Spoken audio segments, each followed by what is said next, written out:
السلام عليكم ورحمة الله وبركاته. بسم الله الرحمن الرحيم. الحمد لله رب العالمين. الصلاة والسلام على أشرف المرسلين وعلى آله وأصحابه أجمعين. أما بعد. മുത്തുനബി സല്ലല്ലാഹു അലൈഹി വസല്ലം തങ്ങളുടെ ശരീര സ്വഭാവ വർണ്ണനകളിൽ അവിടുത്തെ തലമുടിയെക്കുറിച്ച് വിശദമായ ഹദീസുകളിൽ പല ഹദീസുകളിലും വിവരിച്ചത് കാണാം. അനസ് ഇബ്നു മാലിക് റളിയല്ലാഹു അൻഹു നബി സല്ലല്ലാഹു അലൈഹി വസല്ലം തങ്ങൾക്ക് 10 വർഷം കൂടെ തന്നെ നിന്ന് സേവനം ചെയ്ത മഹാനാണ്. അദ്ദേഹം പറയുന്നു, കാന ഷഅറുൻ നബി സല്ലല്ലാഹു അലൈഹി വസല്ലം ഇലാ അൻസാഫി ഉദ്നൈ. നബി സല്ലല്ലാഹു അലൈഹി വസല്ലം തങ്ങൾ മുടി ചീകി വെക്കുമ്പോൾ ചെവിയുടെ പകുതി വരെ ഉണ്ടായിരുന്നു. മുകളിൽ നിന്ന് മുടി ഇങ്ങോട്ട് ചീകി വെക്കുമ്പോൾ ചെവിയുടെ പകുതി വരെ അത് താഴ്ന്നു നിന്നിരുന്നു. പല സന്ദർഭത്തിൽ പലതായി മുടി വളരുമല്ലോ. അപ്പോൾ ആ ചെവിയുടെ താഴെ വരെ ഉണ്ടായിരുന്ന ഹദീസ് അതും നമുക്ക് കാണാം. ആയിഷ റളിയല്ലാഹു അൻഹായുടെ ഹദീസിൽ അവിടുന്ന് പറയുന്നു, കുന്തു അഗ്തസിലു അന വറസൂലുള്ളാഹി സ്വല്ലല്ലാഹു അലൈഹി വസല്ലം മിൻ ഇനാഇൻ വാഹിദ്.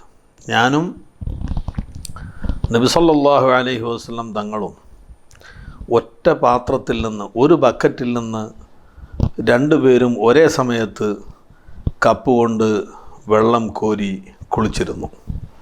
ഭർത്താവും ഭാര്യയും അവരുടെ ഹുസ്നുൽ മുആശറത്ത്, നല്ല കുടുംബജീവിതം ഉണ്ടാകുമ്പോൾ മാത്രമാണ് ഇങ്ങനെ എല്ലാ കാര്യങ്ങളിലും സഹകരിച്ച് ചെയ്യാൻ സാധിക്കുക.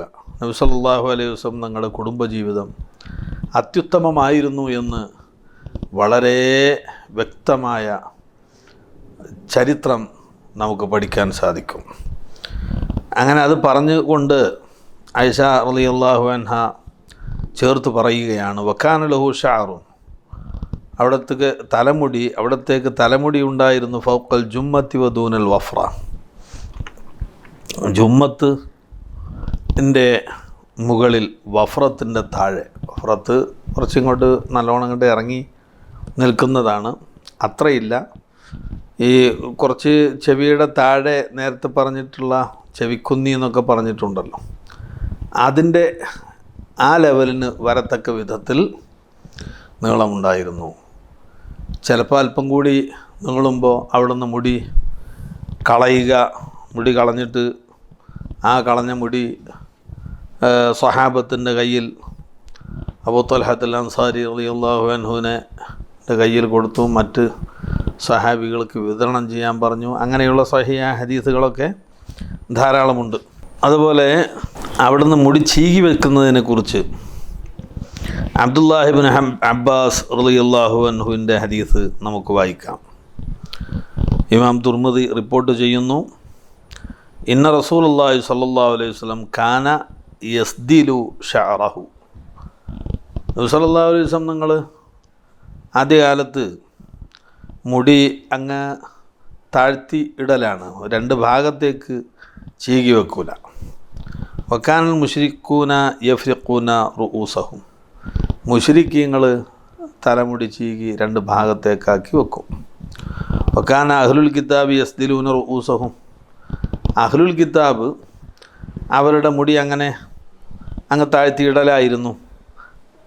വക്കാന റസൂലുള്ളാഹി സ്വല്ലല്ലാഹു അലൈഹി വസല്ലം യുഹിബ്ബു മുവാഫഖത അഹ്ലിൽ കിതാബി ഫീമാ ലം യുഅ്മർ ഫീഹി ബിശൈഇൻ. നബി സല്ലല്ലാഹു അലൈഹി വസല്ലം തങ്ങൾക്ക് വഹയ്യിൽ നിർദ്ദേശം വരാത്ത കാര്യങ്ങൾ, അതിൽ നബി സല്ലല്ലാഹു അലൈഹി വസല്ലം തങ്ങൾ അഹ്ലുൽ കിതാബിൻ്റെ ആ രൂപം, അവർ ചെയ്യുന്ന രൂപമായിരുന്നു അവർ ഇഷ്ടപ്പെട്ടിരുന്നത്. കാരണം അമ്പിയാക്കന്മാരുടെ ശരീഅത്തുകളിൽ നിന്ന് ചില ബാക്കി പത്രങ്ങളൊക്കെ അഹ്ലുൽ കിതാബിൻ്റെ കയ്യിൽ അന്നും ഉണ്ട്. അപ്പോൾ ഇലാഹിയായ മതങ്ങൾ, ഇലാഹിയായ ദീനുൽ ഇസ്ലാം, അതിന് ഓരോ ശരീഅത്ത് ഉണ്ട്. മൂസാ അലൈഹി ഇസ്ലാമിൻ്റെ ശരീഅത്തനുസരിച്ചാണ് ജൂതന്മാർ ഏറെക്കുറെയൊക്കെ ജീവിക്കുക അക്കാലത്ത്. ഈസാ അലൈഹി ഇസ്ലാമിൻ്റെ ശരീഅത്തനുസരിച്ചാണ് ക്രിസ്ത്യാനികൾ ജീവിക്കുക. അവർ മാറ്റിത്തിരുത്തലുകളൊക്കെ വരുത്തിയിട്ടുണ്ട്, അവർക്ക് പറ്റാത്തതൊക്കെ മാറ്റിയിട്ടുണ്ടെങ്കിലും അവർക്ക് വയറ്റത്തടി ആയി മാറാത്ത കാര്യങ്ങൾ അവർ കുറേ മാറ്റാതെ വെച്ചിട്ടുണ്ട്. ഈ മുടി ചീകുന്നതും ചീകാതിരിക്കുന്നതൊന്നും അങ്ങനെയുള്ള ഒരു വിഷയമാണല്ലോ. അപ്പോൾ അതുകൊണ്ട് അഹ്ലുൽ കിതാബ് അവർ കാര്യമായി മാറ്റിയിട്ടുള്ളത് അവരുടെ അനുയായികളായ കുഞ്ഞാടുകൾക്ക് വേണ്ടി അവരുടെ താല്പര്യത്തിനനുസരിച്ച് ആ മതം വളച്ചൊടിച്ച് ദുർവ്യാഖ്യാനം ചെയ്ത് അവരിൽ നിന്ന് കാശ് പിടുങ്ങുക എന്നതായിരുന്നു അന്നത്തെ പാതിരിമാരുടെ സ്വഭാവം. അപ്പോൾ അവർക്ക് ഹിതകരമല്ലാത്ത, അവരുടെ താല്പര്യങ്ങൾക്ക്, അധമവികാരങ്ങൾക്ക് ഹിതകരമല്ലാത്ത കാര്യങ്ങളാണല്ലോ അവർ മാറ്റേണ്ടി വരുന്നത്. അപ്പോൾ അതുകൊണ്ടാണ് നബി സല്ലല്ലാഹു അലൈഹി വസല്ലം അഹ്ലുൽ കിതാബ് സാധാരണ മുടി താഴ്ത്തി ഇടുക, രണ്ട് ഭാഗത്തേക്ക് ചീകി വെക്കുന്ന സ്വഭാവം ഇല്ലാത്തതുകൊണ്ട് നബി സല്ലല്ലാഹു അലൈഹി വസല്ലം തങ്ങളും അങ്ങനെ ചെയ്തിരുന്നു. വകാന സുമ്മ ഫറഖ റസൂലുള്ളാഹി സ്വല്ലല്ലാഹു അലൈഹി വസല്ലം റഅസ. പക്ഷേ പിന്നീട് അള്ളാഹുവിൽ നിന്നുള്ള നിർദ്ദേശമനുസരിച്ച് നബി സല്ലല്ലാഹു അലൈഹി വസല്ലം തങ്ങൾ മുടി രണ്ട് ഭാഗത്തേക്ക് ചീകി വെച്ചിരുന്നു. അപ്പം മുടി ഉണ്ടെങ്കിൽ അത് ചീകി വെക്കണം. അപ്പോൾ ചില ഭ്രാന്തന്മാരെ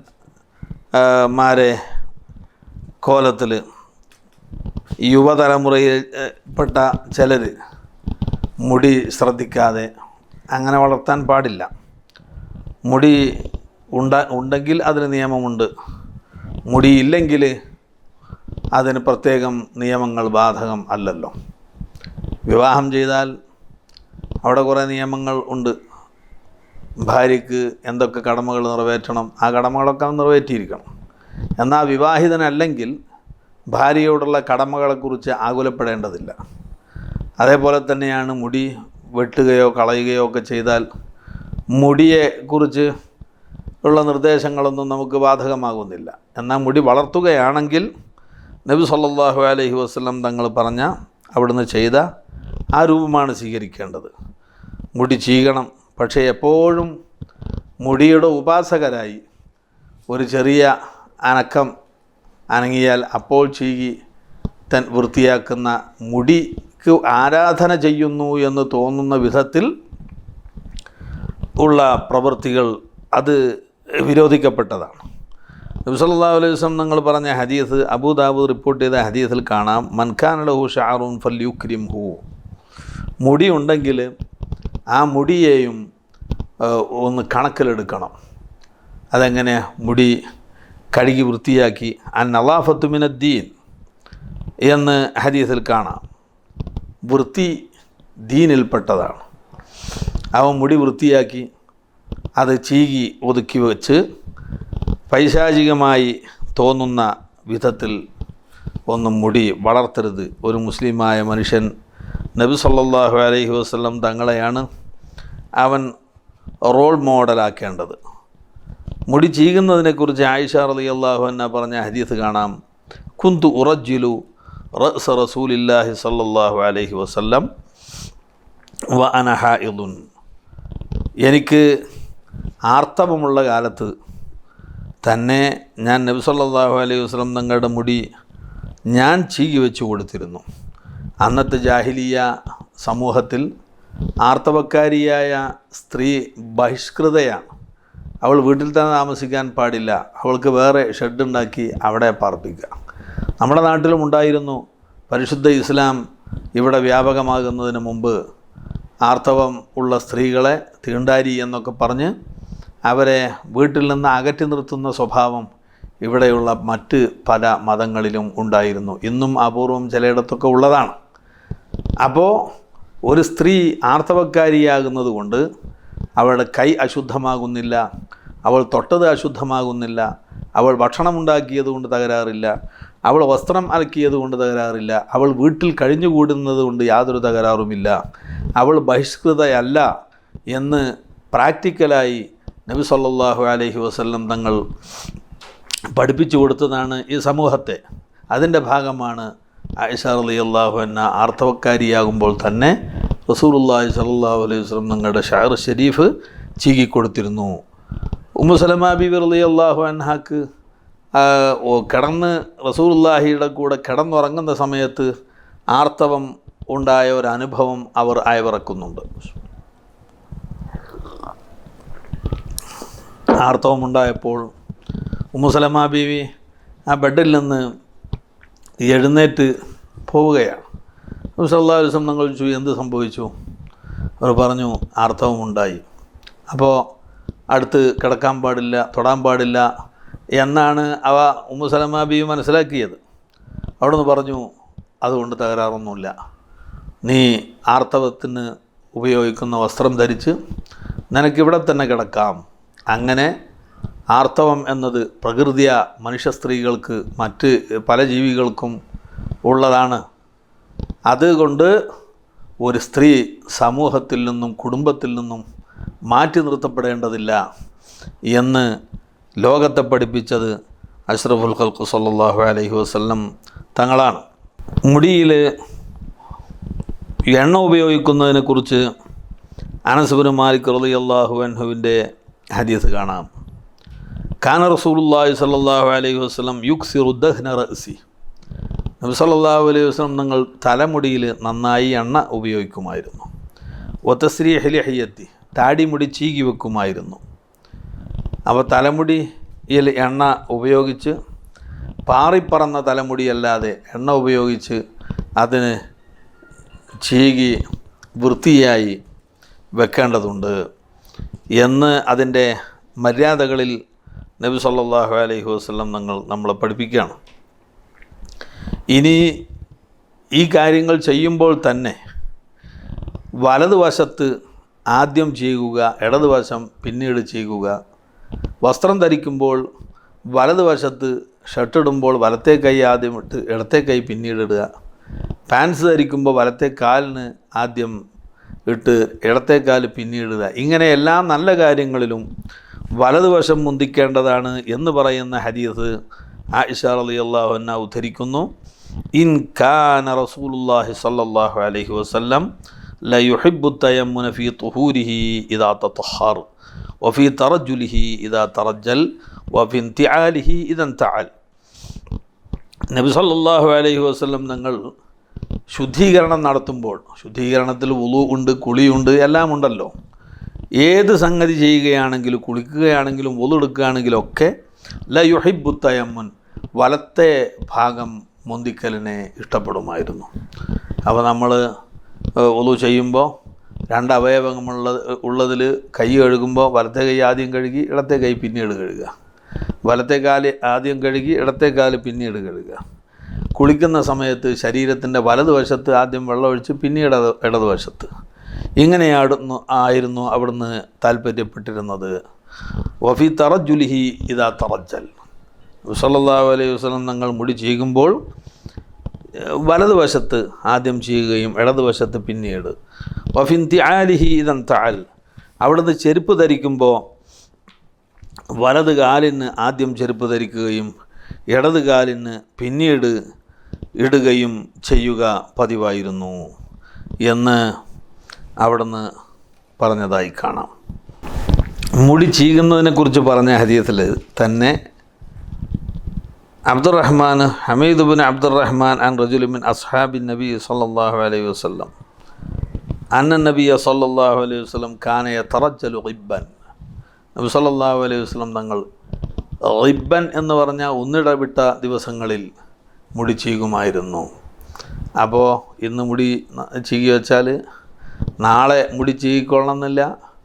അതിന് പിറ്റേ ദിവസം ആ മുടി കെട്ട് ഒക്കെ കൂടി ജട കുത്തിപ്പോകാതിരിക്കാൻ ആ നിലക്ക് ഇടവിട്ട സമയങ്ങളിൽ എപ്പോഴും അത് അവൻ്റെ ഒരു ഉപാസന പോലെ മുടിയുടെ ആരാധകനാണെന്ന് തോന്നുന്ന വിധത്തിൽ ചെയ്യുന്നത് വിമർശിക്കപ്പെട്ട കാര്യമാണ് ഇസ്ലാമികമായി എന്നാണ് ഈ കാര്യങ്ങളിൽ നിന്നെല്ലാം മനസ്സിലാക്കേണ്ടത്.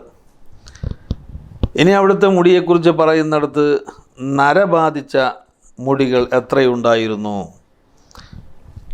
എന്ന് ബഹുമാനപ്പെട്ട അനസ് ഇബ്നു മാലിക് ഖാദിമു റസൂലില്ലാഹി സ്വല്ലല്ലാഹു അലൈഹി വസല്ലം തങ്ങൾ തന്നെ പറഞ്ഞ ഹദീസ് ഇമാം തിർമിദി റിപ്പോർട്ട് ചെയ്യുന്നു. അനസ് റളിയല്ലാഹു അൻഹുവോട് ഒരാൾ ചോദിക്കുകയാണ്, ഹൽ ഖലബ റസൂലുള്ളാഹി സ്വല്ലല്ലാഹു അലൈഹി വസല്ലം, നബി സല്ലല്ലാഹു അലൈഹി വസല്ലം തങ്ങൾ നരക്ക് കളർ കൊടുത്തിരുന്നോ എന്നാണ് ചോദിക്കുന്നത്. അപ്പോൾ ഖാൽ അനസ് റളിയല്ലാഹു അൻഹു പറയുന്നു, ലം യബ്ലുഗ ദാലിക്, നര കളർ കൊടുക്കാൻ മൈലാഞ്ചി പോലുള്ള കളർ ഇടാൻ മാത്രം നര ഇല്ലായിരുന്നു. ഇന്നമാ കാന ഷൈബൻ ഫി സുദായിഹി, നബി സല്ലല്ലാഹു അലൈഹി വസല്ലം നിങ്ങളുടെ രണ്ട് സുദുഗ് എന്ന് പറഞ്ഞാൽ ചെവിയുടെ ഈ ഭാഗം നാം ഭക്ഷണം കഴിക്കുമ്പോൾ ഒക്കെ ഇങ്ങനെ ഇളകുന്ന ആട്ടുജന്നി എന്ന് പറയും, ആ ഭാഗത്ത് രണ്ട് ഭാഗത്തും അല്പം വെളുത്ത മുടികൾ ഉണ്ടായിരുന്നു. അതുപോലെ അപ്പോൾ അത് ചായം കൊടുക്കാൻ മാത്രമൊന്നും നരയില്ലായിരുന്നു. വലാക്കിൻ അബൂബക്കറിൻ റളിയല്ലാഹു അൻഹു ഖലബ ബിൽ ഹിന്നാഇ വൽ കതം, എന്നാൽ സിദ്ദീഖുൽ അക്ബർ റളിയല്ലാഹു അൻഹുവിന് നരച്ചിരുന്നു, അദ്ദേഹം മൈലാഞ്ചി കൊണ്ട് ചായം കൊടുത്തിരുന്നു എന്നൊക്കെ ഇദ്ദേഹം വിവരിച്ചതായി കാണാം. എന്നാൽ വേറെ ചില ഹദീസുകളിൽ നബി സല്ലല്ലാഹു അലൈഹി വസല്ലം തങ്ങളുടെ മുടിക്ക് ചായം കൊടുത്തതായും പറയുന്നുണ്ട്. ചായം കൊടുക്കാതെ കളർ കൊടുക്കാത്ത സന്ദർഭത്തെക്കുറിച്ചാണ് അനസ് റളിയല്ലാഹു അൻഹു അവിടെ വിവരിച്ചിട്ടുള്ളത്. അവിടുത്തെ നരയെക്കുറിച്ച് പറയുന്ന മറ്റൊരു ഹദീസിൽ കാണാം, കാന ഇദാ ദഹന റഅ്സഹു, ജാബിർ ഇബ്നു സമുറ റളിയല്ലാഹു അൻഹു ആണ് ഉദ്ധരിക്കുന്നത്, കാന ഇദാ ദഹന റഅ്സഹു ലം യുറ മിൻഹു ഷൈഉൻ, നബി സല്ലല്ലാഹു അലൈഹി വസല്ലം തങ്ങൾ തലമുടിക്ക് എണ്ണ ഉപയോഗിച്ചാൽ അവിടെ മുടിയുടെ നരയൊന്നും കാണില്ല, മൊത്തത്തിൽ കറുത്തേ കാണുള്ളൂ. വൈദാലം യദ്ദഹിൻ റുഇയ മിൻഹു ഷൈഉൻ, തലയ്ക്ക് എണ്ണ ഇടാതെ ഇരിക്കുന്ന സമയത്ത് നരച്ച അല്പം മുടികൾ കാണാമായിരുന്നു. അതെത്രയുണ്ട് എന്ന് ചോദിച്ചതിന് ഇബ്നു ഉമർ റളിയല്ലാഹു അൻഹുവിൻ്റെ മറുപടി, കാന ഷൈബു റസൂലില്ലാഹി സ്വല്ലല്ലാഹു അലൈഹി വസല്ലം നഹ്വ 20 ശഅറ, നബി സല്ലല്ലാഹു അലൈഹി വസല്ലം തങ്ങളുടെ നരച്ച മുടി 20ഓളം ഉണ്ടായിരുന്നു. 20ഓളം എന്ന് പറയുന്ന 20 തികയില്ല, 17 മുടികളായിരുന്നു എന്ന് മറ്റ് ഹദീസുകളിൽ നമുക്ക് കാണാം. ഈ മുടി നരക്കുന്നതിൻ്റെ കാരണം എന്താണ് എന്ന് സഹാബികൾ ഒരിക്കൽ ചോദിച്ചു. തങ്ങളുടെ മുടി നരച്ചിട്ടുണ്ടല്ലോ നബിയെ എന്ന് ചോദിച്ചപ്പോൾ അത് ചോദിച്ചത് സിദ്ദീഖുൽ അക്ബർ തങ്ങൾ തന്നെയാണ്. ഖാല അബൂബക്കർ റളിയല്ലാഹു അൻഹു, യാ റസൂലല്ലാഹി ഖദ് ശിബ്ത, ആദരവായ റസൂലെ തങ്ങളുടെ മുടിക്ക് നര ബാധിച്ചിട്ടുണ്ടല്ലോ എന്ന് നബി സല്ലല്ലാഹു അലൈഹി വസല്ലം തങ്ങളുടെ ഭാര്യാപിതാവ് കൂടിയായ സന്തത സഹചാരിയായ ഖലീൽ എന്നവിടുന്ന് വിവരിച്ച അബൂബക്കർ സിദ്ദീഖ് റളിയല്ലാഹു അൻഹു ചോദിക്കണത്. ഖാൽ, അപ്പോൾ നബി സല്ലല്ലാഹു അലൈഹി വസല്ലം തങ്ങൾ പറഞ്ഞു, ശയ്യബത്നി ഹൂദുൻ വൽ വാഖിഅതു വൽ മുർസലാത്തു വഅമ്മ യതസാഅലൂന വഇദ ശംസു കുവ്വിറത്, 4-5 സൂറത്തുകൾ എണ്ണിപ്പറഞ്ഞുകൊണ്ട് ഈ സൂറത്തുകളാണ് എനിക്ക് നര ബാധിക്കാൻ കാരണം എന്നവിടുന്ന് പറഞ്ഞു. എന്താണ് ഈ സൂറത്തുകൾ? നരപ്പിക്കുന്ന സൂറത്തുകൾ എന്താണത്? ശയ്യബത്നി ഹൂദും വ അഖവാത്തുഹ എന്ന് വേറെ ഹദീസിൽ കാണാം. ഹൂദ് സൂറത്തും അതിന് തുല്യമായ സൂറത്തുകളുമാണ് എന്നെ നരപ്പിച്ചത്. ഈ സംഭവം വിവരിക്കുന്ന പണ്ഡിതന്മാർ അത് വിശദമാക്കുന്നത് കാണാം. ഫസ്തഖിം കമാ ഉമിർത എന്ന് ഹൂദ് സൂറത്തിൽ ഒരായത്തുണ്ട്. അതിൻ്റെ ആശയം വളരെ ഗഹനമാണ്. ഫസ്തഖിം കമാ ഉമിർത, നബിയെ തങ്ങളോട് കൽപ്പിക്കപ്പെട്ട പോലെ തങ്ങൾക്ക് ഇസ്തിഖാമത്ത് കീപ്പ് ചെയ്യുക. ഇസ്തിഖാമത്ത് എന്ന് പറഞ്ഞാൽ എന്താണ്? ആ പറഞ്ഞ ഋജുവായ മാർഗത്തിലൂടെ വലത്തോട്ടും ഇടത്തോട്ടും ഒന്നും തെറ്റാതെ മുന്നോട്ട് പോവുക. അപ്പോൾ അല്ലാഹു തആലാൻ്റെ കൽപ്പന അനുസരിച്ചേ നബി സല്ലല്ലാഹു അലൈഹി വസല്ലം തങ്ങൾ ജീവിക്കുകയുള്ളൂ. അള്ളാഹുവിൻ്റെ നിർദ്ദേശമനുസരിച്ചേ അവിടുന്ന് വല്ലതും പറയുകയുള്ളൂ, ചെയ്യുകയുള്ളൂ. മാ യൻതിഖു അനിൽ ഹവാ ഇൻ ഹുവ ഇല്ലാ വഹ്യുൻ യൂഹാ, സ്വന്തമായി ഒന്നും പറയാറില്ല, ചെയ്യാറില്ല. എന്നാലും അള്ളാഹുവിൻ്റെ നിർദ്ദേശം വളരെ ഗൗരവമാണ്. ഫസ്തഖിം കമാ ഉമിർത, നബിയെ തങ്ങളോട് കൽപ്പിക്കപ്പെട്ടതുപോലെ ഒരു വള്ളി പുള്ളി വ്യത്യാസമില്ലാതെ നിങ്ങൾ വളരെ റൈറ്റ് പാത്തിലൂടെ മുന്നോട്ട് പോകണം എന്ന ആ നിർദ്ദേശം എന്നെ വളരെയധികം ടെൻഷൻ ഉള്ളവനാക്കുകയും അത് കാരണമായി നരക്കുകയും ചെയ്തു എന്നാണ് നബി സല്ലല്ലാഹു അലൈഹി വസല്ലം തങ്ങൾ പറഞ്ഞ ഹദീസിൻ്റെ താല്പര്യം. അപ്പോൾ ഇസ്തിഖാമത്ത് എന്നത് മനുഷ്യൻ്റെ ഒരു വലിയൻ്റെ പോലും ഏറ്റവും വലിയ കറാമത്ത് ഇസ്തിഖാമത്താണ്. നമുക്ക് ഇസ്തിഖാമത്തിന് വേണ്ടി പ്രവർത്തിക്കുകയും പ്രാർത്ഥിക്കുകയും ചെയ്യേണ്ടത് ഒരു മുസ്ലിമിൻ്റെ കടമയാണ്. അള്ളാഹു കൽപ്പിച്ചതനുസരിച്ച് ജീവിക്കാൻ, ഇസ്തിഖാമത്തിൽ ജീവിക്കാൻ അള്ളാഹു നമുക്ക് തൗഫീഖ് നൽകുമാറാകട്ടെ. വആഖിറു ദഅവാനാ അൽഹംദുലില്ലാഹി റബ്ബിൽ ആലമീൻ. വസ്സലാമു അലൈക്കും വറഹ്മത്തുള്ളാഹി വബറകാതുഹു.